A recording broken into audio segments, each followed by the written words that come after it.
নিজেকে মুক্ত করতে পারলো আনিন নার, জাহান্নাম থেকে, ফাকাদ ফাযা ওয়া উদখিলাল জান্নাহ, এবং নিজেকে জান্নাতে প্রবেশ করাতে পারলো, ফাকাদ ফাজ। আল্লাহ বলছেন বিজয় টুপিটা, সুবহানাল্লাহ, বিজয় টুপিটা যে ব্যক্তি নিজেকে মুক্ত করতে পারলো এবং জান্নাত অর্জন করতে পারলো, আল্লাহ বলছেন ফাকাদ ফাযা। আল ফাউজ অর্থাৎ সেই সফল, সেই কি সফল। আমাল হায়াতুদ দুনিয়া ইল্লা মাতাউল গুরুর।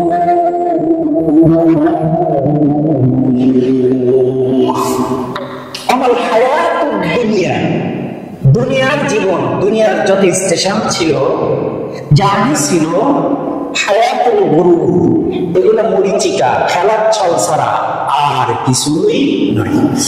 তাহলে দুনিয়া আল্লাহ রাব্বুল আলামিন এটা পুতুল খেলার সাথে তুলনা করেছেন।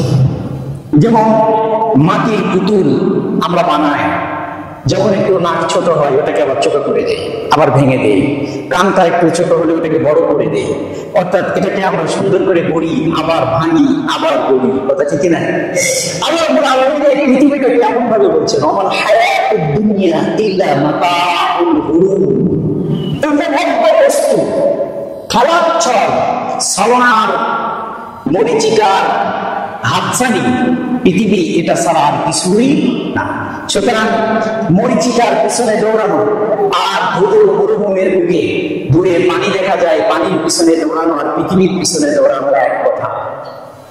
তাহলে পৃথিবী আল্লাহ রাব্বুল আলামিন মরিচিকার সাথে তুলনা করেছেন। কার সাথে? মরিচিকার সাথে। তো আয়াতের প্রথম অংশ কি হচ্ছে? কুল্লু নাফসিন যায়িকাতুল মাউত। পৃথিবীতে যত প্রাণী আছে, যাদের জীবন আছে, সবাইকে মৃত্যুর স্বাদ গ্রহণ করতেই হবে, এতে কোনো সন্দেহ। মৃত্যু কখন আসবে? অনেকেই প্রশ্ন করে মৃত্যু কখন আসবে। মৃত্যু সম্পর্কে ইসলাম কি বলেছে? আল্লাহ রাব্বুল আলামিন বলছেন, ওয়াইনদাহু মাফাতিহুল গায়ব, মৃত্যুর অদৃশ্যের চাবিকাঠি একমাত্র কার কাছে? আল্লাহর কাছে। ওয়াইনদাহু মাফাতিহুল গায়ব, রব্বুল আলামিন বলেন মৃত্যু কখন আসবে বান্দা তোমাকে জানানো হয় নাই। এই মৃত্যু কখন আসবে এর অদৃশ্যের চাবিকাঠি একমাত্র আল্লাহর কাছে। সুবহানাল্লাহ। ওয়ায়ালামুহা ইল্লা হুয়া, এটা একমাত্র কে জানেন? ওয়ায়ালামু ইল্লা হুয়া, আল্লাহ রাব্বুল আলামিন ছাড়া মৃত্যুর ঘন্টা কখন বাজবে পৃথিবীর কোন ডাক্তার বলে দিতে পারবে না। এই জ্ঞান কার কাছে? আল্লাহর কাছে। প্রিয় ভাইরা আমার, শুধু কি মৃত্যুর এই ঘন্টার সময় আল্লাহ জানেন না? ওয়ায়ালামু মা ফিল বাররি ওয়াল বাহরি, রব্বুল আলামিন বলেন জল আর স্থল, হাজার হাজার মিটার পানির নিচে কি মরিচিকা একটি ছোট্ট বাড়িকোনা যে ঢেউয়ের তালে নড়ছে, আর জমিনের হাজার হাজার মাইল উপরে কি ঘটছে সব কিছু আমার আল্লাহ জানে। ওয়ায়ালামু মা ফিল বাররি ওয়াল বাহরি, রব্বুল আলামিন বলেন বান্দারে আমি শুধু তোমার মৃত্যুর ঘন্টা কখন বাজবে এটাই জানি না, আসমান আর জমিনের ভিতরে পায় নয় সাগরের অতল গহ্বরে ছোট্ট বালিকোনা ঢেউয়ের তালে যে নড়ছে, আমি আল্লাহর অর্ডার ছাড়া সেটা নড়ে না। রব্বুল আলামিন বলেন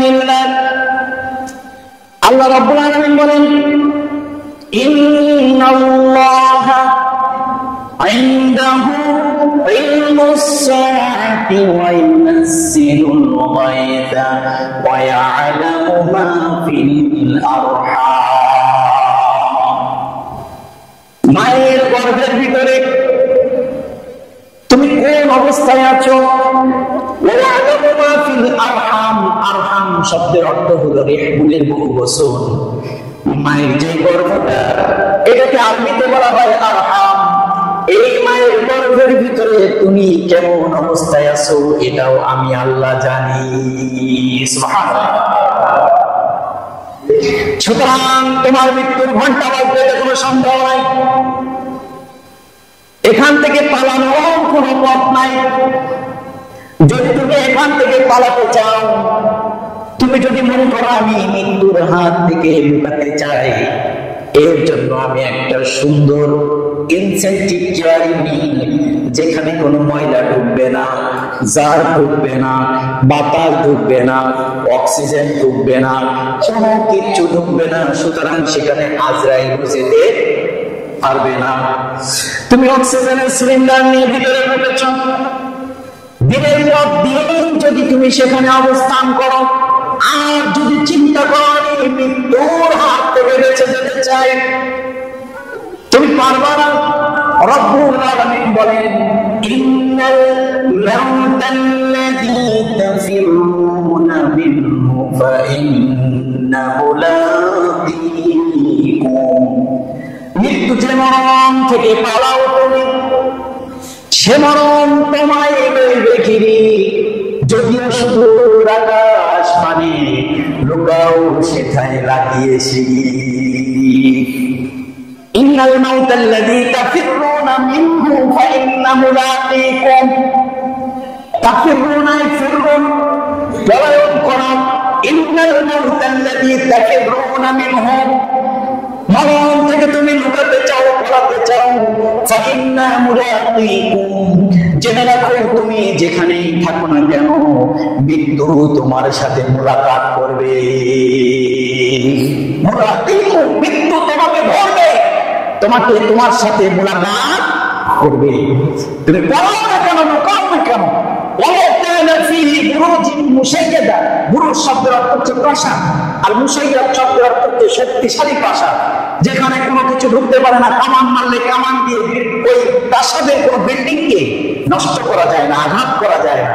যা কিছু আঘাত করো ওই প্রাসাদ নষ্ট হবে না। সেখানেও যদি তুমি লুকাও, আল্লাহ বলছেন সেখানে গিয়ে ওয়ালাউ কানা ফীহি বুরুজুন মুশাইয়াদা, তুমি ওই সেই কঠিন প্রাসাদের ভিতরেও যদি লুকাও, মৃত্যু তোমাকে সেখানে গিয়েই মুলাকাত করবে। এক সেকেন্ড আগেও হবে না পরেও। ইযা জাআ আজালুহুম লা ইস্তাখিরুনা সাআতান ওয়া লা ইস্তাকদিমুন। যখন তোমার বিদায়ের ঘন্টা বেজে যাবে, ইন্নাল মাউতাল্লাযী তাফিরুনা মিনহু ফাইন্নাহু লাকীকুম, মৃত্যু তো তোমার সাথে সাক্ষাৎ করবে। আর ইযা জাআ আজালুহুম, নির্দিষ্ট সময় যখন চলে আসবে, লা ইস্তাখিরুনা সাআতা, এক সেকেন্ড পরেও হবে না, ওয়া লা ইস্তাকদিমুন, এক সেকেন্ড আগেও তোমার মৃত্যু কমপ্লিট হবে না। কার কথা? যারা বলেন কার কথা? কোথায় উঠেছেন? পরকালের জার্নি শুরু হলো নাকি? কিসের জার্নি শুরু হয়েছে? পরকালের জার্নি শুরু হয়ে গেল। আপনার মৃত্যু, এই মৃত্যু এসে আপনার সাথে সাক্ষাৎ করছে। ফিল করুন, একটু চিন্তা করুন, আপনার দুনিয়ার যাত্রা শেষ। দুনিয়ার যাত্রা কি শেষ? আপনার মৃত্যুর ঘন্টা বেজে যাচ্ছে, সময় এসেছে, উপর থেকে ফয়সালা হয়ে গেছে, বিদায়ের ঘন্টা বেজে গেছে। এখন আপনার মৃত্যুর সময়ের অপেক্ষা শুরু। মালাকুল মাউত হাজির। কারা হাজির? আপনার জীবনের জার্নি শুরু। স্টেশন, প্রথম স্টেশনে জার্নি শুরু হয়েছে। মালাকুল মাউত এসে হাজির হয়ে গেছে। রাসূলুল্লাহ সাল্লাল্লাহু আলাইহি ওয়াসাল্লাম বলেন, উম্মত, মালাকুল মাউত যার জীবনটা কবজ করতে আসবে, বিদায়ের ঘন্টাটা যার বেজে যাবে বাজাতে আসবেন, ওই ব্যক্তি যদি মুমিন হয়, খাঁটি খালেস মুমিন হয়, আল্লাহওয়ালা বান্দা হয়, আল্লাহর সন্তুষ্ট অর্জনকারী যদি বান্দা হয়, আবেদ হয়, রাসূলুল্লাহ সাল্লাল্লাহু আলাইহি ওয়াসাল্লাম বলেন, মালাকুল মাউত একটা তল নিয়ে আসে, টিম। ফেরেশতাদের একটা টিম নিয়ে আসেন।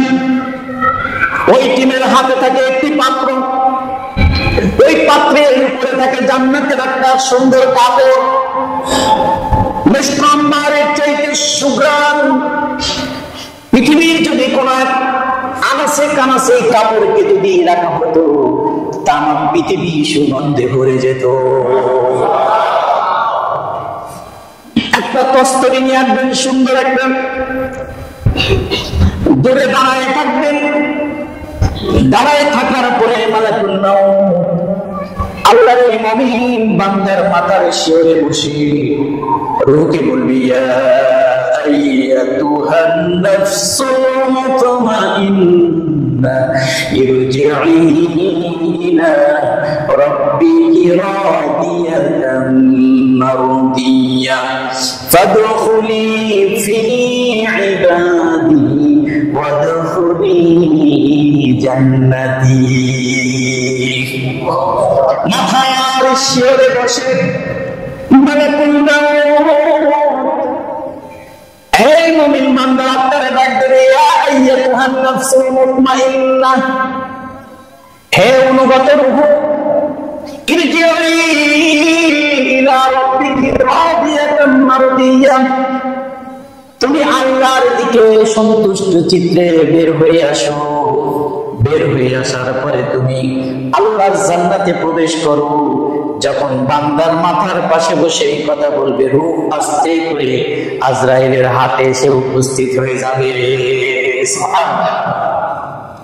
রূহটাকে নেবেন অত্যন্ত যত্নের সাথে। রাসূলুল্লাহর হাদিস বলছে, আদবের সাথে মুমিন বান্দা রূহটা গ্রহণ করবে, আদবের সাথে, মর্যাদার সাথে, সম্মানের সাথে। রূহটা গ্রহণ করার পরে ওই যে দূরে দাঁড়িয়ে আছে একদল মেহমান, জান্নাতের তস্তরে নিয়ে দাঁড়িয়ে আছেন, তাদের কাছে রূহটা হস্তান্তর করবেন, একটুও দেরি করবে না। রূহটা নিয়ে আল্লাহর এই ফেরেশতার দল বাহিনী আসমানের দিকে রওনা দিবেন। প্রথম আসমানে যাবেন, আসমানের দরজা মারা, কারণ প্রতিটা আসমানের দরজা আছে না, আছে না? আসমানের দরজায় গিয়ে কড়া নাড়বেন, ফেরেশতা দরজা খুলে দিবে। খুলে দেওয়ার পরে বলবেন, আহারে এত সুন্দর রূহ কার, এত সুন্দর সুঘ্রাণ বের হয়েছে, ভাগ্যবান ব্যক্তিটাকে। ফেরেশতারা বলবেন, প্রথম আসমানের ফেরেশতারা, এটা হলো অমুক বাবার অমুক সন্তানের রূহ। এই প্রথম আসমানের ফেরেশতারা বলবেন, আল্লাহ রাব্বুল আলামিন তার উপরে